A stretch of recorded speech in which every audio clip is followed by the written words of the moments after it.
Përshëndetje të dashur miq, ndonjëherë e pyes veten pse duhet të bëjmë profesionin e gazetarit për të ndarë disa lajme që në fakt nuk din se si do t'i komentosh. Në TikTok ju e keni parë të gjithë, është bërë publike një video ku babai ka rrahur pafund vajzën e tij dhe një vajzë 3 vjeçare dhe historia përse ka rrahur vajzën që ja ka thyer dorën, e ka masakruar, është sepse kjo vajza e vogël 3 vjeçare, kjo engjëll i bukur, kjo mrekulli, ka thëritur vetëm nën dhe nuk ka thëritur baba.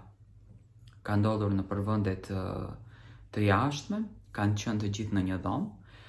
Videoja po bëhet publike ka 2 ditë në rrjetet sociale dhe ky baba e thret vajzën 3 vjeçare. Vajza sapo ka filluar që të ecë dhe e afron afër vetes. Vajza nuk i thot baba dhe ky fillon e gjuan me sa mundësi të ketë dhe e shkatëron, domethënë ja thyen dorën krejtësisht një vajzës 3 vjeçare, e re në fytyrë dhe e bën të merr vajzën e tij. Është e tmerrshme kjo që në fakt unë po komentoj dhe kjo që po sjell tek ju. Nuk e kuptoj domethënë çfarë shpirti duhet të kesh për të trajtuar fëmijën tënd, atë dhuratë, atë amanet që ta ka dhënë Zoti ndaj një situate kaq të rëndë, domethënë për ta shkatruar krejtësisht fëmijën tënd. Të tjerët nuk kanë fëmijë, të tjerët i luten Zotit çdo natë për të patur një fëmijë, ndërsa Zoti falë një ëngjëll si kjo vajza, një mrekulli si kjo vajza, dhe ky baba e re e masakron vetëm pse nuk i ka thënë baba se është edhe turp në fakt të quash baba këtë njeri. Ajo që unë mora sot si lajm dhe u gëzova në fakt, për herë të parë që gëzohem në një rast të ktill, është se këtë babain, në thonjza, e pas kanë vrarë në burg.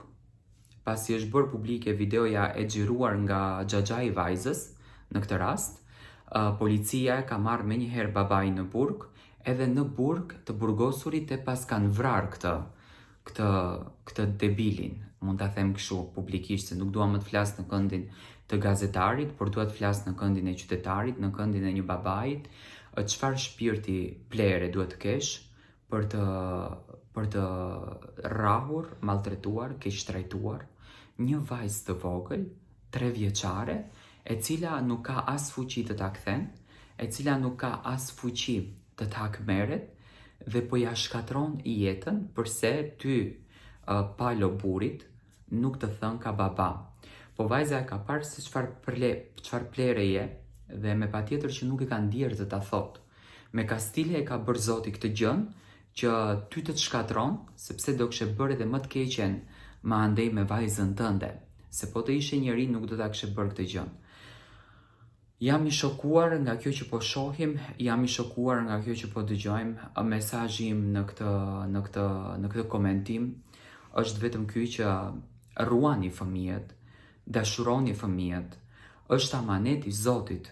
Domethënë nuk e kuptoj si e mendojnë njerëzit këtë botën, këtë universin. Edhe ne dikur kemi qenë fëmijë, edhe ai plera dikur ka qenë fëmijë. Se nuk e thras baba, ndoshta do më thoni pse shpresh me këtë gjuhën, por kjo situatë eskalon më dhe gazetarin, kjo situatë eskalon më dhe njeriun. Do me thënë, duhet jesh vetëm një djallë që të bësh një vepër të këtillë që edhe djalli nuk e bën. Dhe do me thënë, ajo që unë dua të them, është bjerni me këmbë në tokë. Shoqëria botërore po eskalon normalitetin, po shohim ngjarje nga më të çuditshmet që edhe në mend nuk po na shkojnë. Do me thënë, unë nuk kuptoja dot se çka ka ndodhur.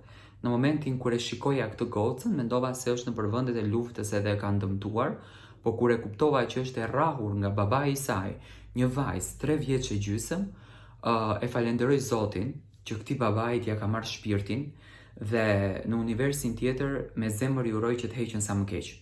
Do të thënë, të rrahësh një fëmijë 3 vjeç e gjysmë, pa arsye, duke qenë si më mirë, duke ta falë Zotin në këtë botë në shëndet të plot, duke ta dhënë Zoti pa asnjë lloj problemi këtë vajzë të mrekullueshme që të djegën shpirti kur e shikon duke qarë, e cila ka dhimbje nga i babai i mallkuar që ja mori shpirtin kësaj vajze. Edhe sot ne japim mesazhe vetëdijsuese, dhuroni dashuri tek fëmijët, në asnjë mënyrë mos u ndikoni, sepse edhe në mentalitetin shqiptar mund të ketë provokime të këtilla, ja, goca e vogël e thret vetëm mamin, nuk e thret babin, ato e kanë mësuar ta donë vetëm mamin, ajo e do vetëm mamin. Zakonisht janë këto gjëra që përfliten nëpër shtëpit dhe krijojnë një lloj zënke familjare. Unë do kisha dashur që të mësoni nga këto raste dhe të merrni mësimin që pa marrë parasysh se çfarë flet fëmia dhe çfarë thot fëmia, rëndësi ka që fëmia është i shëndetshëm dhe vjen mirë në jetë. Fëmia ka kohën që të rritet, është akoma 3 vjeç, do e kuptoj dhe babin dhe mamin, do kuptoj dhe motrën dhe vllaun dhe fisin, do i mësoj gjithçka, domethënë gjërat shkojnë me vite. Nuk mund të rrisësh ti fëmin më herët se do ti o palo burr. Dhe për këtë gjë ju lutem shumë që respektoni fëmijët tuaj, duani fëmijët tuaj dhe falni sa më shumë dashuri tek fëmijët tuaj, se nuk ka më bukur teksa fëmia të rritet me dashuri dhe me buzëqeshje. Një buzëqeshje në fytyrë, pa marrë parasysh se çfarë problemesh mund të kesh jashtë. Një buzëqeshje në fytyrë është një armë e fortë për të krijuar vetbesimin fëmia juaj. Reagimi i prindit është krijimi i personalitetit të fëmijës.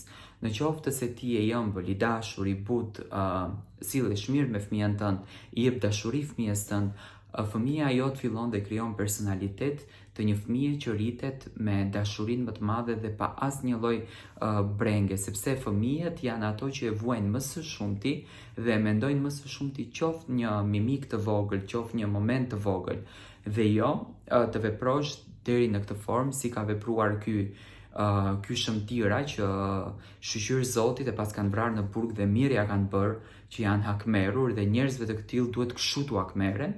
Njerëzit të cilët veprojnë dhe vejnë dorë me një fëmijë 3 vjeçar që nuk ka fuqi që t'ja kthen, atij njeriu duhet t'ja bëjnë që ta hajë mishin e tij me dorën e vet, domethënë ta ndjejë çdo lloj dhimbje nga trupi që po i del, sepse atë lloj dhimbje ja ka shkaktuar atij fëmijës të mirë, nuk e di, thjesht nuk e di me sa si kanë mundur një herë ta mbajnë nëpër duar dhe ta çojnë në spital atë fëmijë, vetë Zoti i Madh domethënë e ka ndihmuar se duhet. Nuk kam koment, është hera e parë që unë si gazetar që mbaj emisione nga 1 orë, nga 2 orë, unë nuk kam koment se çfarë të flas dhe cila është ajo fjala më adekuate që unë mundem ta gjej për të dënuar këtë plerën që e ka dënuar Zoti.